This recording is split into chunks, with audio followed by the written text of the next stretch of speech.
Hi friends, എല്ലാവർക്കും നമസ്കാരം. ഞാനിന്ന് വന്നിട്ടുള്ളത് വീട്ടിലൊരു ഫംഗ്ഷൻ നടക്കുകയാണെങ്കിൽ എളുപ്പത്തിലും എന്നാൽ തീ പോലും കത്തിക്കാതെ ഉണ്ടാക്കിയെടുക്കാവുന്ന ഒരു റെസിപ്പിയുമായിട്ടാണ്. അത് ക്യാരറ്റും ബീട്രൂട്ടും വെച്ചിട്ടുള്ള ഒരു അച്ചാറിൻ്റെ റെസിപ്പിയുമായിട്ടാണ്. എന്നാൽ അതെങ്ങനെയാണ് ഉണ്ടാക്കുന്നതെന്ന് നമുക്ക് നോക്കാം. എളുപ്പത്തിൽ ഉണ്ടാക്കിയെടുക്കാവുന്ന ഈ ബീട്രൂട്ട് അച്ചാർ ഉണ്ടാക്കുവാനായി ഞാൻ ഒരു ബീട്രൂട്ടും ഒരു ക്യാരറ്റും എടുത്തിട്ടുണ്ട്. ക്യാരറ്റ് എടുത്തു കഴിഞ്ഞ് കഴിഞ്ഞാൽ അതിൻ്റെ കൂടെ ഇട്ട് കഴിഞ്ഞാൽ നല്ലൊരു ടേസ്റ്റ് ഉണ്ടാകും. അതുകൊണ്ടാണ് ബീട്രൂട്ടിൻ്റെ കൂടെ ക്യാരറ്റും കൂടി എടുത്ത് അച്ചാറിടുന്നത്. എന്നിട്ട് ഇതൊക്കെ തൊലിയൊക്കെ കളഞ്ഞ് ഗ്രേറ്റ് ചെയ്ത് കൊണ്ടുവരാം. ക്യാരറ്റും ബീട്രൂട്ടും ഇവിടെ ഗ്രേറ്റ് ചെയ്ത് എടുത്തിട്ടുണ്ട്. പിന്നീട് ഇതിലേക്ക് 10-12 ഈത്തപ്പഴമാണ്. അത് ഞാൻ വിനാഗിരിയിൽ കുതിർത്ത് വെച്ചിട്ടുള്ളതാണ്. അത് ചെറുതായി ഒന്ന് അരച്ചെടുക്കണം. പിന്നീട് ഇതിന് വേണ്ട ഇൻഗ്രീഡിയൻസ് ആണ് 2 ടേബിൾ സ്പൂൺ കാശ്മീരി ചില്ലി പൗഡറാണ്, 1/2 ടീസ്പൂൺ മഞ്ഞൾ പൊടി, ഒരു ചെറിയ കഷ്ണം ഇഞ്ചി ചെറുതായി കട്ട് ചെയ്തതാണ്, അതുപോലെ ഒരു 10-20 വെളുത്തുള്ളി, 2 പച്ചമുളക് ചെറുതായി കട്ട് ചെയ്തത്, പിന്നെ കറിവേപ്പില. ഇതെല്ലാം എടുത്ത് നമുക്ക് ബീട്രൂട്ട് അച്ചാർ ഉണ്ടാക്കാം. ഇതാ ഡേറ്റ്സ് ഇവിടെ അരച്ചെടുത്തിട്ടുണ്ട്. ഇതുപോലെ ചെറിയ ചെറിയ കഷ്ണങ്ങൾ ഇതിലുണ്ടായിരിക്കണം. ഫൈൻ സ്മൂത്തായി അരച്ചെടുക്കേണ്ട ആവശ്യമില്ല. ഇനി നമുക്ക് ഒരു ബൗളെടുത്ത് വെച്ചിട്ടുണ്ട്. അതിലേക്ക് ബീട്രൂട്ടും ക്യാരറ്റും ഇട്ട് കൊടുക്കാം.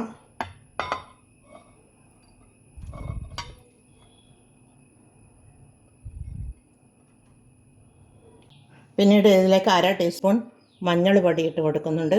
പിന്നീട് ഇതിലേക്ക് 2 ടേബിൾ സ്പൂൺ കാശ്മീരി ചില്ലി പൗഡറാണ്. പച്ചമുളക് ഇട്ട് കൊടുക്കുന്നുണ്ട്, എന്നാലും മുളക് പൊടി ഇട്ട് കൊടുത്തിട്ടുണ്ട്. ഇത് 2 പച്ചമുളകാണ്, ചെറുതായി കട്ട് ചെയ്തതാണ്, അതിട്ട് കൊടുക്കുന്നുണ്ട്. പിന്നീട് ഒരു ചെറിയ കഷ്ണം ഇഞ്ചി ചെറുതായി കട്ട് ചെയ്തതാണ്, അതുകൂടി ഇട്ട് കൊടുക്കുന്നുണ്ട്. പിന്നീട് ഒരു 10-20 വെളുത്തുള്ളിയാണ്, അത് അതുപോലെ തന്നെയാണ് ഇട്ട് കൊടുക്കുന്നത്. എന്നിട്ട് കുറച്ച് കറിവേപ്പില എല്ലാം കൂടി ഇട്ട് കൊടുത്ത് നമുക്കൊന്ന് ഇളക്കി കൊടുക്കാം. പിന്നീട് ഇതിലേക്ക് 1 ടീസ്പൂൺ ഉപ്പാണ് ഇട്ട് കൊടുക്കുന്നത്. ഉപ്പ് ഇട്ട് കൊടുത്ത് അതിന് ശേഷം നമ്മൾ അരച്ച് വെച്ച ഡേറ്റ്സ് ഉണ്ടല്ലോ, ഈത്തപ്പഴത്തിൻ്റെ കൂട്ട്, അതുകൂടി ഇട്ട് കൊടുക്കാം. പിന്നീട് ഇതിലേക്ക് വിനാഗിരിയാണ്, 1/2 കപ്പിന് താഴെ കുറച്ച് കുറവുണ്ട്, അതൊഴിച്ച് കൊടുക്കാം. ഉപ്പ് നോക്കിയിട്ട് ചെക്ക് ചെയ്തിട്ട് നമുക്ക് നോക്കിയിട്ട് ആവശ്യമെങ്കിൽ വീണ്ടും ഇട്ട് കൊടുക്കാം. ഇതെല്ലാം കൂടി നല്ലതുപോലെ ഒന്ന് യോജിപ്പിച്ച് കൊടുക്കുക. വീട്ടിൽ ചെറിയൊരു ഫംഗ്ഷനൊന്നും നടക്കുന്ന സമയത്ത് എളുപ്പത്തിൽ ഉണ്ടാക്കിയെടുക്കാവുന്ന ഒരു അച്ചാറാണിത്. ബീട്രൂട്ട് ക്യാരറ്റ് അച്ചാർ അടിപൊളി ടേസ്റ്റാണ്. ഈത്തപ്പഴം ചേർത്തത് കൊണ്ട് തന്നെ ഷുഗർ ചേർക്കേണ്ട ആവശ്യമില്ല. ഉപ്പൊന്ന് ചെക്ക് ചെയ്ത് നോക്കാം. ഉപ്പ് കുറച്ച് കുറവുണ്ട്, 1/2 ടീസ്പൂൺ കൂടി നമുക്ക് ഉപ്പിട്ട് കൊടുക്കാം. അച്ചാറിന് ഉപ്പ് മുൻപന്തിയിൽ നിൽക്കുന്നത് നല്ലതാണ്. ഇത് ഇരുന്നു കൊണ്ടിരിക്കുമ്പോൾ ഉപ്പൊക്കെ ഈ ബീട്രൂട്ടും ക്യാരറ്റും പിടിച്ച് കിട്ടിക്കഴിഞ്ഞ് കഴിഞ്ഞാൽ അത് പാകമാവും.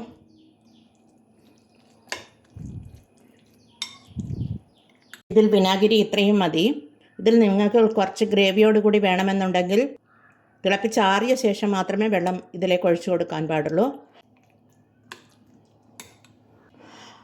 ലാസ്റ്റ് ഇതിലേക്കൊരു ഇൻഗ്രീഡിയൻറ്റ് ചേർക്കാനുണ്ട്, കായപ്പൊടിയാണ്. കുറച്ച് കായപ്പൊടി ചേർത്ത് കൊടുക്കാം. ഇത്രയും മതി. ഇളക്കി കൊടുക്കാം.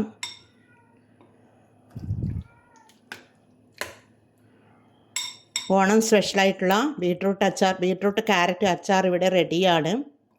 എന്നാൽ എല്ലാവരും എളുപ്പത്തിൽ ഉണ്ടാക്കിയെടുക്കാവുന്ന ഈ ബീട്രൂട്ട് അച്ചാർ ഒന്ന് ഉണ്ടാക്കി നോക്കൂ.